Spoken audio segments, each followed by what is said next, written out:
تو معاشرے میں پھیلے ہوئے دکھ دیکھو، یتاما مساکین پہ دولت لٹاؤ تاکہ تم خدا کی رحمتوں کے مستحق ٹھہرو۔ لیکن دولت وہاں دی جہاں نفس کو حظ ملا۔ جب اس بیٹی نے کہا کفل مجھے بھوک تیرے تک کھینچ لائی ہے، یہ ایک جملہ کفل کی ہدایت کا سبب بنا۔ دل کے آئینے پہ چوٹ لگی، کفل رونے لگا، ہاتھ جوڑ کے کہتا ہے بہن مجھے معاف کر دے، تو جس عزت سے آئی ہے اسی عزت سے واپس گھر چلی جا، اور میرے لیے دعا کر کہ میں بڑا ہی کتا انسان ہوں، اللہ مجھے معاف کر دے۔ وہ بیٹی گھر چلی گئی اور ادھر تقدیر کا قلم چل گیا۔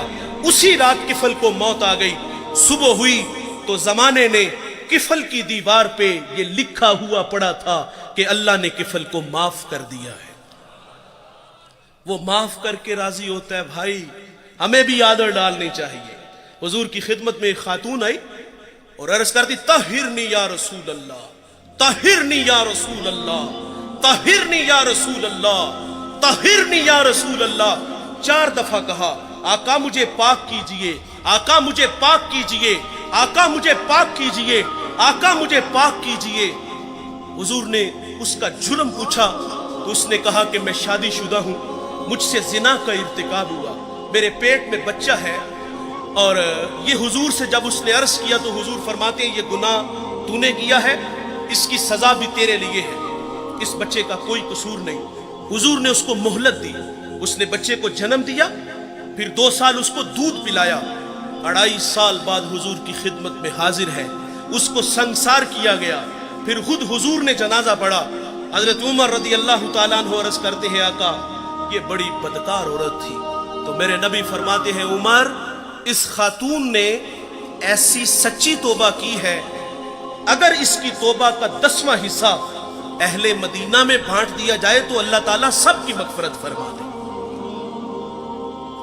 لیکن ہمارا حال کیا ہے؟ اگر غلطی ہو جائے تو ہم معافی نہیں کرتے۔ یار مثال کے طور پہ بندہ گناہ چھوڑ کے مسجد میں ہی آنا ہے نا اس نے، تو ہم کہتے ہیں لو 100 چوہے کھا کے بلی حج نو چلی، اور پائی تینوں مسجد آراکی نے وہایا، اسی اللہ نے جس اللہ نے تمہیں دکھایا ہے۔ کبھی ہم کہتے چور چوری چھوڑ دیتا ہے، ہیرا پھیری نہیں چھوڑتا، جوتے چرانے آئے ہو۔ وہ یار وہ آ گیا ہے، مسجد کی آبادی کا سبب بنا ہے، ہمیں خوش ہونا چاہیے تھا۔ میں شکر گڑھ باؤنڈری پہ ایک گاؤں میں حاضر ہوا تو وہاں جو محلے کی مسجد تھی نا، وہاں نماز تو بڑی دور کی بات ہے، اذان پڑھنے کے لیے کوئی بندہ نہیں ملتا تھا۔ یہ مسجدوں کی حالتیں ہیں۔ اقبال جب اندلس گیا، قرطبہ مسجد جس کے 1400 ستون ہیں، اسے اجڑا دیکھا تو اقبال وہاں پھوٹ پھوٹ کے رویا تھا کہ رو رہی ہے آج ایک ٹوٹی ہوئی مینا اسے، کل تلک جس ساکی کے گردش میں پیمانے رہے، خیر تو ساکی سہی مگر پلائے گا کسے، اب نہ میں کش باقی رہے نہ میں خانے رہے۔ اقبال کہتا ہے وائز قوم کی وہ پختہ خیالی نہ رہی، برق طبعی نہ رہی، شعلہ میں کالی نہ رہی، رہ گئی رسم آزاں روح بلالی نہ رہی، فلسفہ رہ گیا تلقین غزالی نہ رہی، اور مسجد مرثیہ خواہ ہے کہ نمازی نہ رہے، یعنی صاحب اوصاف وہ حجازی نہ رہے۔ اللہ کے گھر تو ویران ہے، اگر کسی کی پیشانی میں سجدوں کا نور ٹپک رہا ہے، وہ اللہ کے گھر میں حاضر ہے، ہمیں تو خوش ہونا چاہیے تھا، لیکن ہم شرمندہ کرتے ہیں۔ جب اللہ معاف کر دیتا ہے تو ہمیں بھی عادت ڈالنی چاہیے۔ علامہ سعدی لکھتے ہیں، شارح مسلم مفسر قرآن، ایک بوڑھے کا تذکرہ کرتے، وہ ہر سال حج کے لیے جاتا تھا۔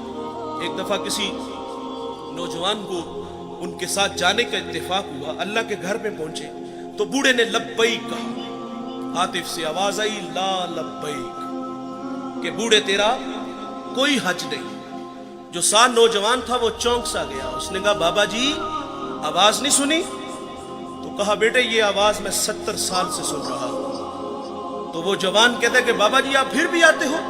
اب کلیجہ پھٹنے لگا، رو کے کہا کہ بیٹے بتا اس در کے علاوہ کوئی اور در ہے جہاں جا کے میں دامن پھیلاؤں؟ بس اتنا کہنا تھا کہ رحمت خدا بندی جوش میں آئی، ہاتف سے آواز آتی ہے کہ جا بوڑھے ہم نے تیرے 70 کے 70 حج قبول کر لیے۔ وہ معاف کرتا ہے بھائی، ہمیں بھی آدر ڈالنا چاہیے۔ کسی کو فرمائے شرمندہ نہ کرو۔ نبی رحمت صلی اللہ علیہ وسلم کی اقتداء میں صحابہ نماز کے لیے کھڑے ہیں، بالکل جماعت کا ٹائم تھا کہ کسی کی ہوا خارج ہو گئی، جماعت کا وقت ہے، ظاہر ہے وہ فوری اٹھے گا اور جا کے وضو بنائے گا. جو وہاں سے نکل کر وضو کے لیے جائے گا سبکی تو محسوس کرے گا نا, شرمندہ تو ہوگا نا. لیکن دیکھیے بھائی, حضرت عبداللہ ابن عباس رضی اللہ تعالیٰ عنہ حضور سے اسی وقت عرض کرتے ہیں کہ حضور اگر اجازت ہو تو ہم سب جا کے وضو نہ کریں. اللہ اکبر. میرے نبی فرماتے ہیں بہت اچھے. وہ سارے اٹھ کے گئے اور وضو بنا کے آئے. اب کیا خبر کہ کس کی ہوا خارج ہوئی, تو شرمندگی سے بچائے. الحمدللہ رب العالمین. بسم اللہ الرحمن الرحیم. پڑھیے الصلاۃ والسلام علیک یا رسول اللہ وعلی آلک واصحابک یا سیدی یا حبیب اللہ. الصلاۃ والسلام علیک یا رحمۃ للعالمین وعلی آلک واصحابک یا سیدی یا حبیب اللہ. چند باتیں آپ کے گوش گزار کر کے گفتگو سمیٹ لوں گا. دعا ہے اللہ حق بیان کرنے کی توفیق عطا فرمائے اور قابل عمل باتوں پر ہم سب کو عمل کر کے زندگی کی راہوں کو درست کرنے کی توفیق عطا فرمائے. ارشاد باری تعالیٰ ہے وَلَوْ كُنْتَ فَظًّا غَلِيظَ الْقَلْبِ لَانفَضُّوا مِنْ حَوْلِكَ. فرمایا محبوب اگر آپ کا دل سخت اور مزاج تند ہوتا تو یہ لوگ آپ کے گرد کبھی بھی نہ بیٹھتے. جب غزوہ خیبر ہوا تو کچھ لوگ پلٹ گئے, دوبارہ حضور کی خدمت میں حاضر ہوتے ہیں تو آپ صلی اللہ علیہ وسلم عفو درگزر سے کام لیتے ہیں. حاضرین مجلس, دین محبت سے پھیلا ہے, دین حسن اخلاق سے پھیلا ہے. ایک ہندو شاعر کہتا ہے یہ لڑتے قبائل کو کس نے بتایا, محبت نہیں ہے تو کچھ بھی نہیں ہے. کائنات کی چمک, کائنات کی رونق, یہ سب محبت کے دم قدم سے ہے. نبی رحمت صلی اللہ علیہ وسلم فرماتے ہیں تم میں اچھا وہ ہے جس کا اخلاق اچھا ہے, اور وہ اچھا نہیں ہے جس کا اخلاق اچھا نہیں ہے. حضور کی خدمت میں ایک خاتون کا تذکرہ کیا گیا کہ بندہ نواز صوم و صلات کی پابند ہے, لیکن اس کے رویے سے اس کا ہمسایہ اذیت میں ہے. تو فرمایا وہ عورت جہنمی ہے. آقا فرماتے ہیں گھر خریدنے سے پہلے ہمسایہ اور سفر کرنے سے پہلے ہم سفر دیکھ لیا کرو. اور حضرت علی رضی اللہ تعالیٰ عنہ کا قول ہے, آپ فرماتے ہیں 5 چیزیں سعادت مندی کی نشانیاں ہیں. بیوی موافق ہو, بھائی متقی ہو, بیٹے نیک ہوں, اور ان میں ایک فرمایا کہ اس کے پڑوسی اچھے ہوں, اور 5واں فرمایا کہ اس کا رزق اس کے اپنے شہر میں ہو. ہمسایہ دیوار کا ہے یا سرحد کا؟ اگر ہمسائے اچھے میسر نہ آئے تو زندگی عذاب ہو جاتی ہے, اور اگر کسی کو اچھے ہمسائے مل جائیں تو یہ بہت بڑی دولت ہے. ابو حمزہ ایک بہت بڑے محدث گزرے ہیں, اور ان کے بارے میں مشہور تھا, لوگ کہتے تھے کہ یہ نشہ بیچتے ہیں. وہ کوئی منشیات کا کام نہیں کرتے تھے, بلکہ جب وہ حدیث رسول بیان کرتے تو لوگوں پہ نشہ طاری ہو جاتا تھا۔ ابو حمزہ کا ہمسایہ اس کو بامر مجبوری مکان فروخت کرنا پڑا، اور اس نے باہر لکھ کے لگا دیا مکان برائے فروخت، اور نیچے اس کی قیمت بھی لکھ دی 2000 میرے مکان کی قیمت ہے، اور مزید لکھا کہ 2000 ابو حمزہ کی ہمسائیگی کا بھی لوں گا۔ تو لوگوں کی ایک لمبی لائن لگ گئی تھی 4000 دینار دینے کے لیے، اور جب ابو حمزہ کو پتا چلا کہ میرا ہمسایہ مکان بیچ کر کے یہاں سے جا رہا ہے، تو آپ نے خادم کو 4000 دینار دیے اور فرمایا جلدی جاؤ اور یہ میرے ہمسائے کو دے آؤ، اور اسے کہنا کہ یہ تو ویسے ہی رکھ لے لیکن مجھے چھوڑ کے نہ جانا۔ اچھا ہمسایہ بہت بڑی دولت ہے۔ حضور کی خدمت میں خاتون کا تذکرہ ہے، نمازیں بھی پڑھتی ہے، روزے بھی رکھتی ہے، لیکن زبان کا زہر کوبرا سانپ سے بھی زیادہ زہریلا ہے، تو فرمایا جہنمی ہے۔ اسی طرح ایک اور عورت کا تذکرہ ہوا، معمول کی نمازیں ہیں، معمول کے روزے ہیں، لیکن اس کے رویے سے اس کا ہمسایہ خوش ہے، تو میرے نبی فرماتے ہیں وہ عورت جنتی ہے۔ جنت کا معیار کیا ہے؟ میٹھے بول، اچھے اخلاق۔ امام منذری الترغیب والترہیب میں ایک روایت لائے ہیں، یہ 6 صدی کے محدث ہیں، حدیث کی معتبر کتاب ہے۔ حضور کی خدمت میں ایک جوان حاضر ہوا جس کا نام نامی اسم گرامی جابر بن سلیم تھا۔ حضور سے پہلی ملاقات تھی، اور اللہ نے اپنے محبوب کو یہ کمال بخشا تھا کہ آپ پہلی ہی ملاقات میں اپنا بنا لیتے تھے۔ ان کے بول بہاروں جیسے اور اصحاب ستاروں جیسے، مٹھیاں مٹھیاں بولیاں مدنی ڈول دیاں، کنا دے وچ رہندیاں مشری گول دیاں۔ میٹھی میٹھی باتیں سنی من میں اتر گئی، ایمان نصیب ہوا۔ جانے لگے تو حضور سے عرض کرتے ہیں آقا میرے دامن میں کچھ حکمت کے موتی ڈال دیجئے۔ جو ابھی ابھی ایمان لایا ہے اس کو حضور نبی رحمت صلی اللہ علیہ وسلم نے پہلی نصیحت کیا فرمائی؟ نماز پڑھا کرو، روزے رکھو، حج کے لیے نکلو، مال کے نصاب ہو تو زکات دو۔ جو ابھی ابھی ایمان لایا ہے اس کو سب سے پہلی نصیحت یہ ارشاد فرمائی، لا تسبن احدا، فرمایا جابر کسی کو گالی نہ دینا، اس کو اخلاق سکھائے۔ اور آپ فرماتے پھر میں نے ساری زندگی کسی جانور کو بھی گالی نہیں دی۔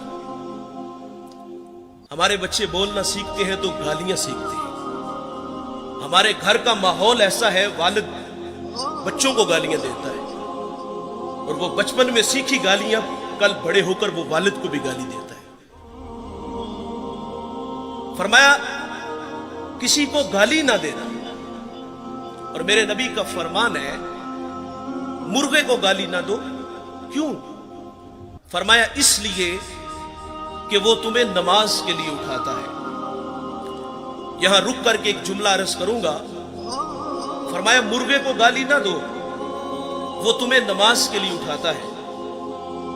آج لوگ علماء کو گالیاں دیتے ہیں جو لوگوں کو دین سکھاتے ہیں، جنہیں استنجا کرنے کا بھی پتہ نہیں نہ ہوتا، جو منہ میں آتا ہے وہ کہہ دیتا ہے۔ فرمایا پسو کو بھی گالی نہ دو۔ تعلیم تو یہ ہے کہ کسی پر لعنت بھی نہ کرو۔ سیدنا صدیق اکبر رضی اللہ تعالیٰ عنہ فرماتے ہیں ایک دن مجھے غلام پہ غصہ آ گیا اور میں نے اس پہ لعنت کر دی، تو نبی رحمت صلی اللہ علیہ وسلم فرماتے لعینا وصدیقینا کلا ورب الکعبہ، صدیق بھی ہو اور لعنت بھی کرے، رب کعبہ کی قسم ایسا ہرگز نہیں ہو سکتا۔ تو تو آپ جی میں شرمسار ہوئے اور اس غلام کو آپ نے کفارے کے طور پہ آزاد کر دیا۔ جابر کو حضور نے پہلی نصیحت فرمائی کہ کسی کو گالی نہ دینا۔ دوسری نصیحت فرمائی کہ جابر نیکی کو حقیر نہ جانا۔ ہم لوگ گزر جاتے ہیں اس خیال سے کہ بھلا اس کا اجر کیا ہوگا۔ رحمت حق بہانہ می جویت، اللہ کی رحمت بندے کو بخشنے کے بہانے ڈھونڈتی ہے۔ ایک بہت بڑے محدث دنیا سے گئے، کسی کو خواب میں ملے تو پوچھا سنائے صاحب کیسے ہیں؟ کہا جنت کا باغ ہے قبر، آسودہ ہوں۔ تو اس نے عرض کی کہ آپ کا کون سا عمل آپ کی بخشش کا سبب بنا؟ تو کہا ایک چھوٹا سا عمل۔ کہا وہ کیا؟ انہوں نے بتایا کہ